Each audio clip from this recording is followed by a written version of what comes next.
Hello friends, कैसे हैं आप सब। आशा करती हूँ आपकी तैयारी बहुत अच्छी चल रही होगी। मैं ये भी आशा करती हूँ साथ साथ कि आप एंथ्रोपोलॉजी अब समझना शुरू कर दिए होंगे। थोड़ा बहुत आपको जो जो फ्रेशर्स हैं, जिनके लिए एंथ्रोपोलॉजी बिल्कुल न्यू है, वो थोड़ा बहुत इसको वीडियोस देखना और समझना शुरू कर दिए होंगे और उन्हें इंटरेस्टिंग लग रहा होगा। ठीक है, फिर भी आप अपने कमेंट्स और एडवाइस मुझे कमेंट्स करके दें। जो भी मुझे चेंजेस करने हैं या जहाँ भी आपको डाउट्स हैं वो आप मुझे ज़रूर कमेंट करके दें। ठीक है, तो हम इवोल्यूशनिज्म को वाइंड अप कर चुके हैं, क्रिटिसिज्म जान चुके हैं। इवोल्यूशन का क्या क्रिटिसिज्म था क्लासिकल इवोल्यूशनरी थ्योरी की या स्कूल की। नेक्स्ट जो थ्योरी आती है, जो बहुत इंपॉर्टेंट थ्योरी है, वो है डिफ्यूजनिज्म का। ठीक है, अब मैंने अपने नोट्स बनाए हैं जिसे आप वीडियो के दौरान स्क्रीनशॉट ले सकते हैं।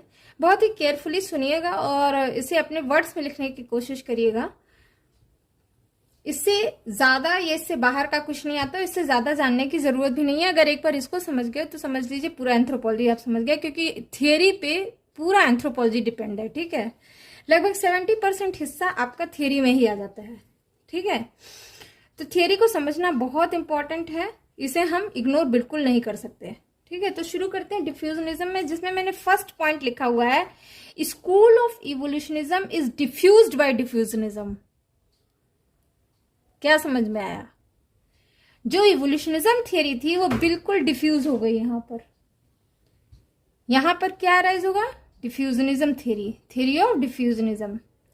अब जाहिर सी बात है, डिफ्यूजनिज्म थ्योरी के भी अपने कुछ अजम्पशंस थे जिसके बेसिस पे कोई थ्योरी बनती है। प्रीवियस वीडियोस में मैंने ये सारी बातें आपसे डिस्कस करी थी। तो बिना अजम्पशंस के, बिना बेसिक पॉस्टुलेट्स के कोई भी थ्योरी या कॉन्सेप्ट बनेगा नहीं। तो उसको समझ लेते हैं कि ये थ्योरी किस अजम्पशंस पे बनी थी। ठीक है, इनके हिसाब से जो स्कूल ऑफ डिफ्यूजनिज्म थे या जो डिफ्यूजनिस्ट एंथ्रोपोलॉजिस्ट थे, उन्होंने क्यों डिफ्यूजनिज्म की थ्योरी प्रपोज की, किस आधार पर प्रपोज की। ठीक है, जिसमें बेसिक अजम्पशन में पहला अजम्पशन जो था, उनके डिफ्यूजनिस्ट के अनुसार या एंथ्रोपोलॉजिस्ट के हिसाब से, जो डिफ्यूजनिज्म को फॉलो करते थे, जिन्होंने डिफ्यूजनिज्म का कॉन्सेप्ट दिया, उनके हिसाब से मैन इज अनइन्वेंटिव बाय नेचर। इसके पहले इवोल्यूशनिज्म में आपने क्या देखा था? साइकिक यूनिटी ऑफ मैनकाइंड, कि इंसान जो देखता है एक सिमिलर सर्कमस्टेंसेस में सिमिलर रिएक्शन होता है, यानी इन्वेंट करता था वो रिएक्शन सर्कमस्टेंसेस के हिसाब से। यहाँ पे क्या है? बाय नेचर मैन का नेचर क्या है? अनइन्वेंटिव है। ठीक है, in one stroke psychic unity of Mankind demolished, एक ही झटके में खत्म हो गया। पहला पॉइंट। दूसरा पॉइंट है, culture originate at once place only and that too in favourable geographical circumstances. Culture एक प्लेस पे ओरिजिन होती है और वो जहां भी उसको फेवरेबल जियोग्राफिकल सर्कमस्टेंसेस में मिलता है, वहीं पर वो प्रोड्यूस होगी और वहीं से वो डिफ्यूज होगी, वहीं से वो एक दूसरे से डिफ्यूज होके जाएगी। ठीक है, यानी उनका जियोग्राफिकल सर्कमस्टेंसेस फेवरेबल होगा और उनका प्लेस भी सेम होगा, तो कल्चर सेम होगा। तीसरा पॉइंट है डेंस। इसके बाद क्या होगा? It spread through diffusion and migration. और वो कल्चर कैसे स्प्रेड कर जाएगा? Through diffusion and through migration. People migrate करेंगे और कल्चर डिफ्यूज होगा। समझ में आ गया ये बात? There are three assumptions on which all the school of diffusionism based. वो 3 assumptions क्या हैं? First, man is uninventive by nature. तो मैंने यहाँ लिख दिया है man is uninventive by nature. इसका मतलब in one stroke psychic unity of mankind demolished.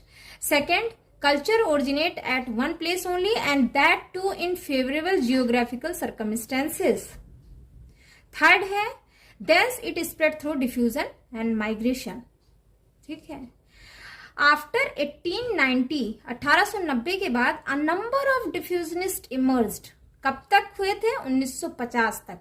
आप देख रहे हैं कितना लंबा समय तक ये थियरी डोमिनेट कर रही थी। ठीक है, बहुत सारे डिफ्यूजनिस्ट इमर्ज हुए। तो ये सारा कुछ जितने भी डिफ्यूजनिस्ट थे उन्हें हम रीजन वाइज डिवाइड कर देते हैं, ब्रिटिश, जर्मन एंड अमेरिकन। कितने रीजन में? 3 रीजन में, ब्रिटिश, जर्मन और अमेरिकन। यहां तक बात समझ में आ गई। पहले अब सबसे पहले आता है अमेरिकन स्कूल ऑफ डिफ्यूजनिज्म। ठीक है, ये अलग से भी क्वेश्चन आता है, what is American school of diffusionism. तो यहाँ मैंने अपने नोट्स बनाए हैं कई किताबों से कंसल्ट करके। तो ये वीडियो सुनने के बाद या ये वीडियो देखने के बाद या हमारी क्लास ज्वाइन करने के बाद आपको किसी किताब की जरूरत नहीं पड़ेगी। कोई भी बेसिक रेफरेंस बुक ले लीजिए अगर बहुत जरूरत हो, क्योंकि आप लाइब्रेरी में 10-10, 12-12 किताबें एक एक टॉपिक पे नहीं पढ़ पाएंगे, क्योंकि आपके पास समय कम होता है। कंपटीशन का एक शेड्यूल होता है कि 3 महीने, 6 महीने, 1 साल। ठीक है, तो उतने कम टाइम में आपको बहुत और चीजें पढ़नी होती हैं। तो आपको हमेशा आप इंटरेस्टेड रहते हैं, क्यूरियस रहते हैं एक ऐसे क्लास के लिए, एक ऐसे नोट्स के लिए जिसमें आप समझ भी सके और उसे लेमैन टर्म में आपको समझाया जा सके और उसे आप लिख भी सके अपने टर्म्स में। वो क्वेश्चन किसी भी तरह से पूछा जाएगा, लिखना ऐसे ही उससे रिगार्डिंग। ठीक है, तो अगर अमेरिकन स्कूल ऑफ डिफ्यूजनिज्म पूछा जाएगा तो भी आप लिखेंगे, कल्चर एरिया कॉन्सेप्ट पूछा जाएगा तो भी आप लिखेंगे, अब फ्रेंच बुआस का कंट्रीब्यूशन आपसे पूछा जाएगा तो भी आप यही लिखेंगे। ठीक है, तो मेरे नोट्स को फॉलो करते जाइए और अपने नोट्स बनाते जाइए। ठीक है, that is enough for any competitive exam. अगर आपने एंथ्रोपोलॉजी लिया है या एंथ्रोपोलॉजी से रिसर्च करना चाह रहे हैं, यूजीसी नेट करना चाह रहे हैं तो भी। ठीक है, तो आ जाते हैं अपने टॉपिक पे। अमेरिकन स्कूल ऑफ डिफ्यूजनिज्म में इसको कहते हैं कल्चर एरिया कॉन्सेप्ट। इसका एक नाम है कल्चर एरिया कॉन्सेप्ट। अब कल्चर एरिया क्या है? Culture area is a methodology. Culture area एक तरह की मेथोडोलॉजी है। आपको मैंने मेथोडोलॉजी पहले भी बताई है सेक्रेड कॉम्प्लेक्स और नेचरमैन स्पिरिट कॉम्प्लेक्स में कि मेथोडोलॉजी क्या होती है, मेथड, मेथोडोलॉजी और टेक्निक क्या है। ठीक है, देखो फिर से मैं यहाँ थोड़ा सा ब्रीफ में बता देती हूँ। मेथड वो होता है कि आप कहीं गए तो आपने कौन सा मेथड अडॉप्ट किया। जैसे मान लो एग्जाम्पल ले लेते हैं, हमको जाना है लखनऊ, तो हम किस मेथड के थ्रू लखनऊ जाएंगे, किस तरह से मेथड हम ड्रेस चेंज करेंगे। हम एक बैग लेंगे, उसमें बैग में पानी की बोतल डालेंगे और वो कम्यूट करेंगे। हम कैसे कम्यूट करेंगे, आइदर बस और इधर ट्रेन या मैं टैक्सी लूंगी तो मैं जाऊंगी लखनऊ। एक तो ये मेथड है। लेकिन मेथोडोलॉजी क्या होगी, अब मुझे किसी को बताना हुआ कि मैं किस तरह से लखनऊ गई, तो मैं ऐसे बताऊंगी कि भाई देयर इज 3 पार्ट। पहला पार्ट तो ये कि मैंने सोचा कि मुझे लखनऊ जाना है, उसके लिए पर्पज है, क्यों लखनऊ जाना है ये पर्पज है। दूसरा पार्ट ये कि क्या क्या कैरी करना है मुझे और कितने टाइम तक रहना है, दूसरा ये और तीसरा ये कि मैं on what technique I am using to get that part of research. यानी मैं लखनऊ जाने के लिए मैंने क्या टेक्निक यूज करी, तो मैंने यूज किया बस या ट्रेन का। तो ये सारा कुछ एक मेथोडोलॉजी है। ये क्या है, एक मेथोडोलॉजी जिसमें हम अपने सारे पार्ट्स को इंक्लूड करते हैं और वे ऑफ बताते हैं कि किस तरह से लखनऊ तो पहुंचा गया और ये एग्जीक्यूट किया गया, ये चीज किया गया। ठीक है, तो इसी तरह है। जैसे मान लीजिए कोई रिसर्च करती हूँ मैं कोई टॉपिक पे, मुझे चाहिए कि भाई ये इस टॉपिक पे मुझे डेटा कलेक्ट, तो एक रिसर्चर जाएगा, वो डेटा कलेक्ट करेगा, लेकिन वो डेटा कलेक्शन के बाद वो अपने सारे रिसर्च को किस फॉर्म में रखता है, way of representation of data, way of representation of data and result also is called methodology, that is called methodology। तो कल्चर एरिया क्या है, एक मेथोडोलॉजी है। ये क्या कहता है, it says culture area is nothing but to map out a cultural map on political map. Culture area कुछ नहीं है बल्कि पॉलिटिकल मैप पे कल्चरल मैप को रख दिया गया है। अब इसका क्या मतलब है, आगे समझते हैं। Culture area is not a school but a method. दूसरा पॉइंट ये है, it is use by American डिफ्यूजनिस्ट। American डिफ्यूजनिस्ट के द्वारा यूज किया गया। देखिए मैंने छोटे सेंटेंसेस यूज किए हैं जो बहुत इजी है लिखने में, आपको समझने में। इसी तरह आप भी कोशिश करिए मेन साउंड्स में इसी तरह लिखने की। जितना आप छोटा और इजी वर्ड्स यूज करेंगे ना, तो बहुत ज्यादा लिटरली रिच होने की जरूरत नहीं है। आप जितना जानते हैं बस अपने वर्ड्स में लिखते जाइए। Culture area is an approach of practical exigencies. Practical exigence जो बाहर से आते थे और उस एरिया पे रहते थे और उसका एक कल्चरल मैप बना देते थे। तो it is an approach before advent of Columbia of new world it was land of red Indian. ये आप सभी जानते हैं कि जब तक न्यू वर्ल्ड का कोलंबिया नहीं बना था तब तक क्या था, ये रेड इंडियन का लैंड था। वो क्या करते थे, they migrated from central Asia to central America. Central Asia से गए थे ना सेंट्रल अमेरिका, बिफोर 1000 ईयर्स, बहुत साल पहले। There are 2 ways in order to prove that. तो 2 वे था, ये माइग्रेशन हुआ, इसको प्रूव करने के लिए 2 तरीका था। पहला, अमेरिकन इंडियंस आर मंगोलॉइड्स, तो Asian people are Mongolites also, ठीक है। दूसरा, many kinship terminology similar to central Asia, बहुत सारे ऐसे किनशिप टर्मिनोलॉजी थे जो सेंट्रल एशिया के ही तरह थे। तो इस तरह हम जान सकते हैं कि भाई ये जो पीपल है वो माइग्रेट करके आए हैं, ठीक है। These American Indians was very butchered by immigrants, not only cultural but even physical existence being extent. अच्छा, ये चीज आई कैसे, तो यही चीज मैं यहाँ बताने की कोशिश कर रही हूँ कि क्या हुआ कि जो अमेरिकन इंडियंस थे, वो जो इमिग्रेंट थे, ठीक है, वो बहुत ज्यादा उन्हें लूटपाट मचाए, उन्हें मारे काटे। तो इससे क्या हुआ, जो कल्चरल चीज था और इसके कल्चरल के साथ साथ फिजिकल एग्जिस्टेंस भी खतरे में आ गई, खत्म होने लगी, ठीक है।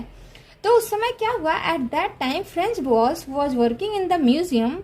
एक फ्रेंच बॉस एक थे म्यूजियम क्यूरेटर, वो म्यूजियम में काम करते थे। उन्होंने देखा, ऑब्जर्व किया, many red Indians were placed as museum specimen. मतलब स्थिति ये हो गई थी कि बहुत सारे रेड इंडियन को म्यूजियम में प्लेस कर दिया गया कि लोग देखने आए उनको, क्योंकि खत्म होने लगे थे, ठीक है। तो वहां से इंस्पायर होके फ्रेंच बॉस ने ये कॉन्सेप्ट, ये चीजें, इस चीज को अप्रोच किया। किस चीज को, कल्चर एरिया को। ही अप्रोच्ड कल्चरल एरिया। ही ऑब्जर्व, उन्होंने क्या ऑब्जर्व किया कि मटेरियल कल्चर ऑफ म्यूजियम, बहुत सारे, सिर्फ रेड इंडियन को ही नहीं रखा गया, रेड इंडियन का कल्चर भी देखा, क्या खाते थे, क्या पहनते थे, क्या उनका खाना बनाने का तरीका था, क्या वो किस तरह से रिचुअल्स करते थे, उसमें जो जो चीजें वो यूज करते थे, उनके रिलीजन से रिलेटेड जो चीज यूज करते थे, सब कुछ जो है म्यूजियम में रख दिया गया था। अब वो फ्रेंच बॉस क्या किए, एक एक चीज को उन्होंने ऑब्जर्व करना शुरू किया म्यूजियम के, ठीक है। तो पाए कि there were similarities in material culture in specified geography. उन्होंने देखा कि भाई स्पेसिफिक जियोग्राफिकल एरिया में सिमिलरिटीज हैं, किसमें, मटेरियल कल्चर में, ठीक है। जो भी उन्होंने मटेरियल कल्चर को ऑब्जर्व किया, उनको सिमिलरिटीज मिलती गई एरियाज में। इसके बेसिस पे, on the basis of these similarities, he develop culture area. अब culture area and it is an effort to map out cultural map on geographical map of new World. तो इस तरह से एक एफर्ट था जो जियोग्राफिकल मैप पर cultural map develop करने की कोशिश की गई, ठीक है। यहां तक समझ में आ गया। अब एक और आते हैं अमेरिकन एंथ्रोपोलॉजिस्ट क्लार्क विजलर। वो भी जब शुरू में क्या किए, शुरू में initially divided north America into 10 cultural, वो भी डिफ्यूजनिस्ट थे। उन्होंने क्या किया कि नॉर्थ अमेरिका को 10 कल्चरल एरिया में डिवाइड किया, फिर वो इंटीग्रेट किए इसको, देन ही इंटीग्रेटेड एंड फिर उसको 8 कल्चरल एरिया बनाया, modified into 8 cultural group. It is known as, इनके हिसाब से, food area. It is known as food area, क्योंकि जो उन्होंने मटेरियल सेलेक्ट किया था that is based on the food, type of food. तो cultural area named as food और सब्सिस्टेंस। तो क्लार्क विजलर के हिसाब से culture area and food area में अप्रोच किया गया। Culture area Eskimo, great plain, इन्होंने पूरा नॉर्थ अमेरिका को 8 कल्चरल एरिया में डिवाइड किया। वो उनका कल्चर क्या था, मटेरियल कल्चर क्या था, फूड। तो Eskimo caribou, great plains bison, North Pacific coast salmon खाते थे, कैलिफोर्निया में वाइल्ड सीड्स खाया गया, साउथ ईस्टर्न वुडलैंड में ईस्टर्न मेज खाया गया, साउथ वेस्ट मैक्सिको पेरी में बहुत ज्यादा एग्रीकल्चर होता था, इंटेंसिव एग्रीकल्चर, अमेजोन रीजन में मैनियक, गुआनाको में गुआनाको खाया गया, ठीक है। नेक्स्ट पॉइंट है इसमें culture area concept American school of diffusionism में। All the credit goes to Clark Wissler. एक पॉइंट मैंने यहाँ लिखा है, इंपॉर्टेंट है, इसे भी आप अपने आंसर में जरूर इंक्लूड कीजिएगा। Although credit goes to Clark Whistler, Franz Boas started anthropology in America, but if we study the culture of America, there were earlier geographical approach. तो मतलब फ्रेंच बॉस ने तो स्टार्ट किया, लेकिन बहुत सारे और भी पहले भी अप्रोच ये किए गए थे, जिसमें ओटिस टैमसन थे जो he already classified 18 cultural environment in America. Hugo एक साइंटिस्ट थे, Hugo had identified more than 60 cultural environment area. ठीक है, तो इस तरह से आप देख रहे हैं कि कल्चरल एरिया क्या है, कल्चरल एरिया कॉन्सेप्ट कैसे आया है, या इसको कह सकते हैं अमेरिकन स्कूल ऑफ डिफ्यूजनिज्म क्या है। तो इसमें तो एक चीज ये हो गई। दूसरा, इसके कंट्रीब्यूटर की बात कर लेते हैं, कौन कौन से इंपॉर्टेंट एंथ्रोपोलॉजिस्ट थे या डिफ्यूजनिस्ट थे। वो थे, पहले थे फ्रेंच बॉस, दूसरे थे क्लार्क विजलर, तीसरे थे क्रोएबर, एफ क्रोएबर। विजलर को देख लेते हैं। क्लार्क विजलर का टाइमिंग था 1870 टू 1947 तक, यानी इंडिया जब इंडिपेंडेंट हुआ था तब तक रहे ये। एक्चुअली ये कोई नहीं, ये पीपल थे, इनके बॉस के शिष्य ही थे। ठीक है, क्लार्क विजलर। इनकी जो इंपॉर्टेंट किताब थी वो थी, आपको मैंने पहले ही बताया है, किसी भी एंथ्रोपोलॉजिस्ट के कंट्रीब्यूशन को बताने के लिए सबसे पहले उनके पब्लिकेशन को बताना इंपॉर्टेंट है, क्योंकि जो भी उन्होंने कुछ किया है उनके बुक के फॉर्म में है। ठीक है, तो फर्स्ट बुक थी इनकी American Indian an introduction to anthropology of new World. दूसरी थी मैन एंड कल्चर। तीसरी है relation of nature to man in aboriginal American. आप जाके ये सब उसमें देख सकते हैं, लाइब्रेरी में ये सारी किताबें एक बार देख लेंगे ना, तो आप कोई भी चीज बुक को किसी भी हाथ में पकड़ के एक बार देख लेते हैं तो एकदम से याद रहती है वो किताब। तो कई बार बुक का नाम और ऑथर का नाम पूछ लेता है, इवन ईयर ऑफ पब्लिकेशन भी पूछ लेता है, तो आप बिल्कुल एग्जैक्ट बता पाएंगे। ठीक है, तो क्लार्क विजलर की एक और बुक इंपॉर्टेंट बुक थी, an introduction to social anthropology, बहुत इंपॉर्टेंट बुक है। तो कोशिश करिए ये सब किताबें एक बार जाके लाइब्रेरी में देख लीजिए। देख लेंगे आप, उसको हाथ में छू लेंगे ना, तो आपको एकदम से चीज याद रहेगी। ये सब बातें कोई नहीं बताएगा, ये सब बात। तो इसलिए मैं कह रही हूँ कि अगर एक बार इसको देखेंगे ना लाइब्रेरी में जाके कि भाई क्लार्क विजलर की बुक है, अच्छा रिटन बाय क्लार्क विजलर, तो एकदम से याद रहेगा। तो अगर पूछा गया कि अमेरिकन इंडियन किसने लिखा, तो आपको एकदम से याद आ जाएगा मैन एंड कल्चर किसने लिखा, भाई क्लार्क विजलर ने। तो कंफ्यूज नहीं होंगे, जैसे 4 ऑथर के नाम इधर दिए गए हैं, 4 बुक के नाम दिए गए हैं, तो आप एकदम से एग्जैक्ट आंसर बता पाएंगे। ठीक है, क्लार्क विजलर ने क्या किया था, he divided whole world into 3 categories. पहला था North America, South America and Caribbean. ठीक है, तो पूरे अमेरिका को इन्होंने पूरे वर्ल्ड को इन्होंने 3 भाग में बांट दिया था, North America, South America and Caribbean. Next point है, initially he proposes 10 cultural area of North America, then integrated into 8 cultural area. ये आपको मैंने पहले बताया। तो अगर अलग से क्लार्क विजलर को लिखने के लिए आता है, तो आप वो पॉइंट जो फूड एरिया और कल्चरल एरिया का मैंने पीछे बताया, वो यहाँ पे आप लिख सकते हैं। ठीक है, बाकी स्किप कर दीजिएगा। He gave one more area concept, जिसे कहा जाता है एज एरिया कॉन्सेप्ट। इन्होंने एक और कॉन्सेप्ट दिया था जिसे कहा जाता है एज एरिया कॉन्सेप्ट। इससे क्या होता है, by this area he describe to tell how to diffusion takes place. ठीक है, इसमें इन्होंने ये बताया कि डिफ्यूजन कैसे हुआ। According to age area, wider the distribution of cultural trait, older its date and smaller its disintegration, newer its days. Disintegration है distribution. ठीक है, तो एज एरिया कॉन्सेप्ट क्या था। एज एरिया में इन्होंने बताया कि अगर कोई कल्चरल एलिमेंट है या कल्चरल ट्रेट है, तो अगर उसका डिस्ट्रीब्यूशन बहुत ज्यादा दूर तक है, तो मतलब उसका वो बहुत पुराना है। ठीक है, अगर उसका डिस्ट्रीब्यूशन बहुत थोड़ी जगह पे है, तो बहुत नया है। अब इन्होंने बहुत सारे कल्चरल ट्रेट का एग्जांपल लेके ये बात बताई है। ठीक है, जैसे बो एंड एरो इन्होंने लिया था, तो उन्होंने देखा कि लगभग सभी जगह पे बो एंड एरो है, तो उनके हिसाब से बो एंड एरो जिस तरह से था वो एलिमेंट, वो कल्चरल एलिमेंट, तो उनके हिसाब से बो एंड एरो बहुत पहले ही ओरिजिन हुआ था। लेकिन बो एंड एरो में जो फर लगे हुए थे, किसी ने किसी तरह से आगे फर लगाया हुआ था, किसी ने एरो के बिल्कुल पीछे फर लगाया हुआ था, किसी ने बो में स्टाइल बनाई थी, किसी ने बो को कलर किया हुआ था। तो जो नया नया कल्चरल एलिमेंट था उसका डिस्ट्रीब्यूशन कम एरिया में था। ठीक है, यही है एज एरिया कॉन्सेप्ट। अब एज एरिया नेक्स्ट पॉइंट है, age area concept was very much criticized by Marvin Harris. Marvin Harris ने इस कॉन्सेप्ट को क्रिटिसाइज किया। उन्होंने कहा, he said, in order to establish this we have to maintain a lot of caution because if don't apply in caution anthropologist one day arguing this. हमें ये area के लिए, ये कॉन्सेप्ट अप्लाई करने के लिए बहुत ज्यादा सावधानी रखनी पड़ेगी, क्योंकि अगर नहीं रखेंगे तो एक दिन एंथ्रोपोलॉजिस्ट आपस में ही आर्ग्यूमेंट करने लगेंगे। ठीक बात है। अब जैसे आज के डेट में तो सब कुछ बहुत फ्लूड हो गया है, लेकिन अगर देखा जाए तो एप्पल का आईफोन सबके पास है, जो कि बिल्कुल नया है। तो अगर ये कल्चरल एलिमेंट की बात की जाए तो पूरा वर्ल्ड आईफोन यूज कर रहा है, तो डिस्ट्रीब्यूशन सबसे ज्यादा है, लेकिन ओल्डर नहीं है, ये तो बिल्कुल न्यूअर है। ठीक है। नेक्स्ट पॉइंट है, give the concept of culture centre. इन्होंने एक और पॉइंट की बात की, वो था कल्चर सेंटर। कल्चर सेंटर इनके हिसाब से क्या था?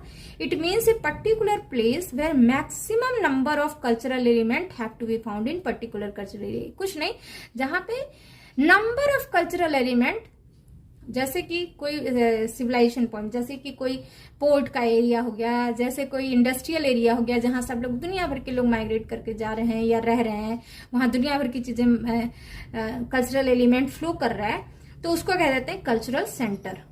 क्या कह देते हैं? Cultural centre. Maximum number of cultural element have been found in particular cultural area is known as culture centre. ठीक है। तो ये तो हो गए क्लार्क विजलर। अब हम बात कर लेते हैं हिस्टोरिकल पर्टिकुलरिज्म, या आप कह सकते हैं कंट्रीब्यूशन ऑफ फ्रेंच बॉस।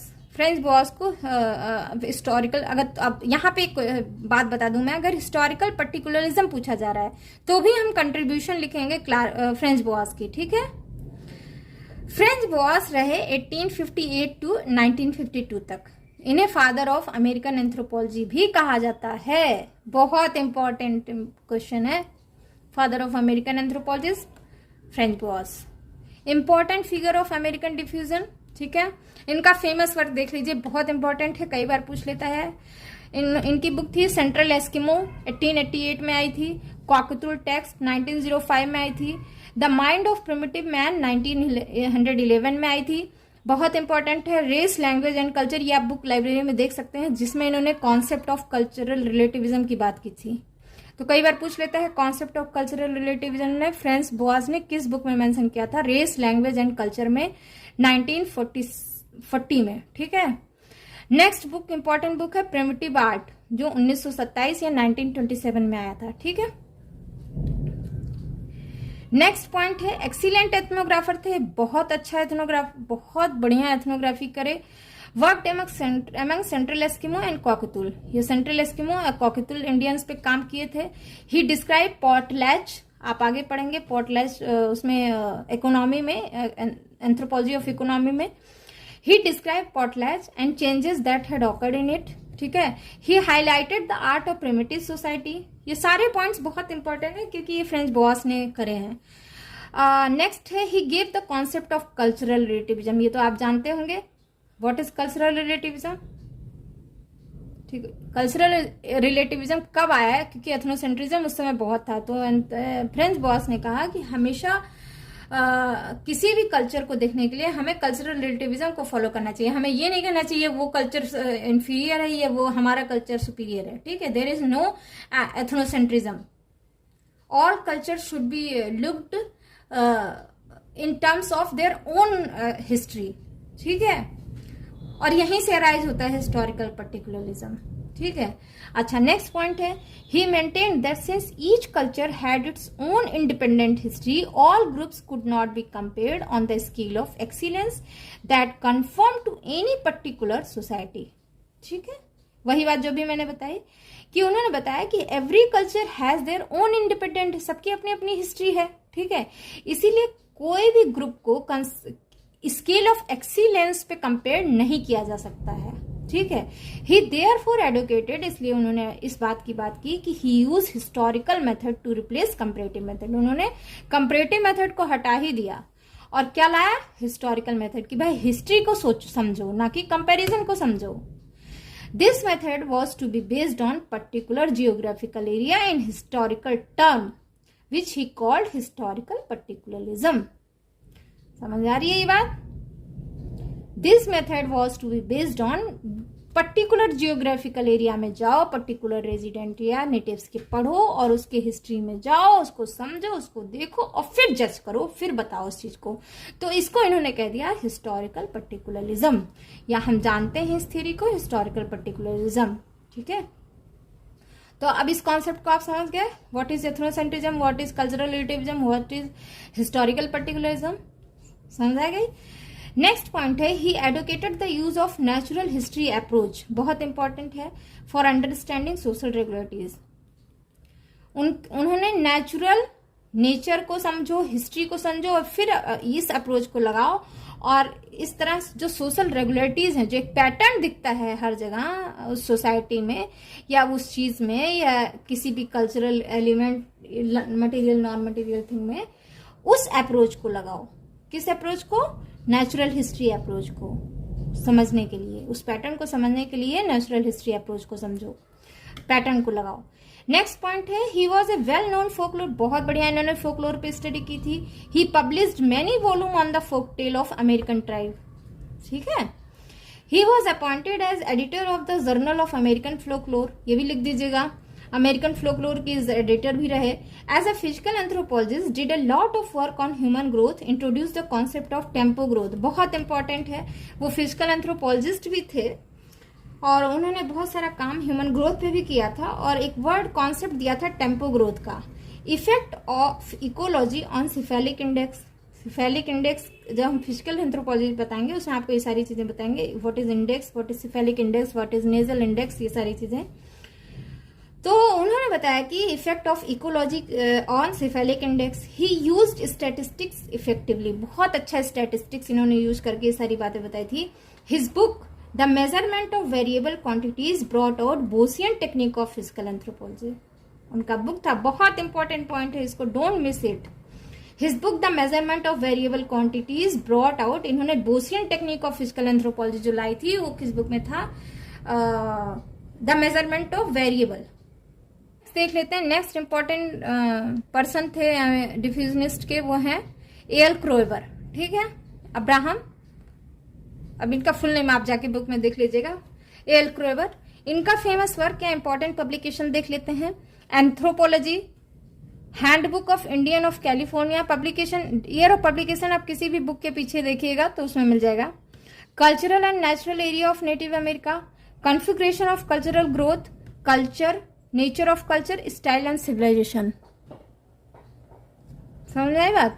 ये इंपॉर्टेंट कंट्रीब्यूशन थे एल क्रोएबर के, या इंपॉर्टेंट पब्लिकेशन। ठीक है, नेक्स्ट पॉइंट है like Boas he insisted on data collection believing. अच्छा एक चीज और मैं बता दूं, क्लार्क विजलर बोसियन के मिस्टर बोस के पीपल थे, शिष्य थे, हाँ स्टूडेंट थे। L Kroeber mister Clark Wissler के शिष्य थे, समझे? तो नेक्स्ट पॉइंट है like Boas he insisted on data collection believing that fact must precede theory and thus encourage trait list approach, बहुत इंपॉर्टेंट चीज है।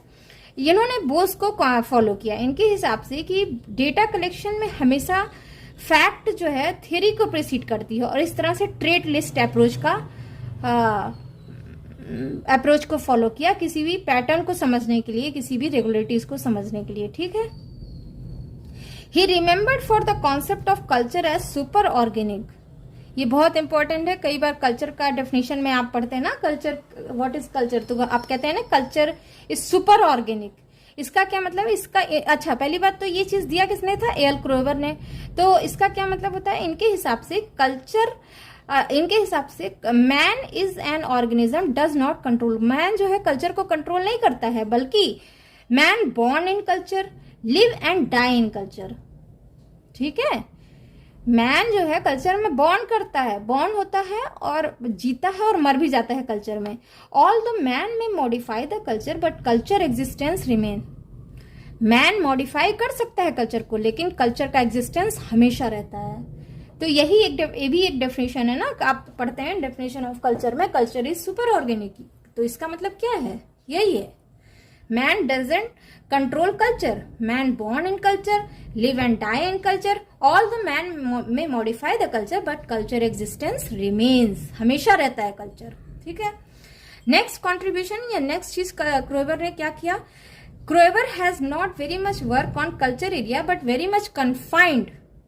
ठीक है, उन्होंने बहुत सारा वर्क नहीं किया कल्चर एरिया पे, बल्कि क्या किया था उन्होंने कि विजलर के रिसर्च को लेके विजलर के काम को लिया, उसको मॉडिफाई कर दिया, दूसरे लोगों के काम को लिया, उसको मॉडिफाई कर दिया। तो चूंकि वो शिष्य किसके थे, क्लार्क विजलर के, तो उनका सबसे पहला ध्यान किस पे गया, विजलर के वर्क पे। तो उन्होंने क्या किया, विजलर का जो रीजनल डिवीजन था तो उसको उन्होंने मॉडिफाई कर दिया। किसने, क्रोएबर ने। क्रोएबर ने आइडेंटिफाई सेवरल ग्रैंड एरिया, जैसे विजलर ने 10 को किया था, उस फिर 10 को भी मॉडिफाई करके 8 एरिया बना दिया था, लेकिन क्रोएबर ने बहुत सारे ग्रैंड एरिया बनाए, जिसमें 21 एरिया और 63 सब एरिया बनाए for north and central America. तो he divided America in several area, ठीक है, several cultural area you can say. Next point है, क्रोएबर ऑब्जेक्टेड विजलर्स टर्म। अच्छा, ये अपने गुरु के ही टर्मिनोलॉजी को ही ऑब्जेक्ट कर दिए थे, ऑब्जेक्शन इनको था। He said that Wissler set culture center. उन्होंने कहा कि विजलर ने जिसे कल्चर सेंटर कहा है उसको कहना चाहिए कल्चर क्लाइमैक्स, या यहाँ पे एक और चीज है, कल्चर इंटेंसिटी। कल्चर इंटेंसिटी, ठीक है। इनके हिसाब से विजलर ने जिसे कल्चरल सेंटर कहा था उसको कहना चाहिए कल्चर क्लाइमैक्स। आपने पीछे देखा था ना कि multiple of cultural variable in a particular geographical area is called cultural center. तो इनके क्रोएबर ने बोला नहीं, this is called cultural, this should be called culture climax. ठीक है, यहां तक समझ में आ गया। तो that is the contribution of A L. Kroeber. इतना इनफ है, इससे ज्यादा जानने की जरूरत नहीं है। इसी तरह आप भी लिखिएगा, तो कोशिश करिए कि इसकी वो ले लीजिए, एक स्क्रीनशॉट ले लीजिए और या तो 2 या 3 बार सुन लीजिए और फिर अपने वर्ड्स में लिखने की कोशिश करिए। लेकिन मैंने यहाँ बहुत ही मेहनत के साथ ये सारे नोट्स बनाए हैं, तो प्लीज मेरे चैनल को सब्सक्राइब करिए और अपने फ्रेंड्स के साथ भी शेयर करिए, जिससे मैं मोटिवेट रहूं और अच्छा से आपको नोट्स देने की और अच्छे से आपको समझाने के लिए। ठीक है, नेक्स्ट देख लेते हैं। आप कोई भी, मैंने बताया था, कोई भी कॉन्सेप्ट, कोई भी थियरी, क्रिटिसिज्म जरूर होता है, तो क्रिटिसिज्म भी इसका देख लेते हैं। Criticism of American school of diffusionism. तो पहला क्रिटिसिज्म ये किया गया था कि सबने ये बोला कि it was only idiographic not nomothetic. ये इडियोग्राफिक केवल था, इसमें नोमोथिज्म नहीं था। अब ये क्या होता है, नोमोथेटिक क्या होता है, लॉ गिविंग, और इडियोग्राफिक या डिस्क्रिप्टिव होता है in particular term. As nomothetic is law giving, nomothetic attempt to discover general social law. ठीक है, idiographic on the other hand means description of particular. Actually लोग क्लार्क विजलर वगैरह क्या करते थे, गए वहां देखा और बस डिस्क्राइब करना शुरू कर दिया। वो किसी सोशल लॉ की स्टडी नहीं कर रहे थे कि ये जो रेगुलेटरीज आ रही हैं आ कैसे रही हैं, इसके पीछे कौन सा लॉ काम कर रहा है, ये नहीं समझे। बस समझ गए और बस written a number of thing, लगा डिस्क्रिप्शन दिए जा रहे हैं। तो इसको कहते हैं इडियोग्राफिक। ठीक है, उन्होंने किसी लॉ को नहीं खोजा कि जो पैटर्न दिख रहा है, ये रेगुलेटरीज दिख रही हैं, इसके पीछे क्या रूल्स काम कर रहा है, क्या लॉ काम कर रहा है। ठीक है, इसलिए ये क्रिटिसाइज किया गया डिफ्यूजनिज्म, क्योंकि वहां पे नोमोथेटिक नहीं था कुछ भी। Culture area could not give any theory, any generalization to come into a conclusion.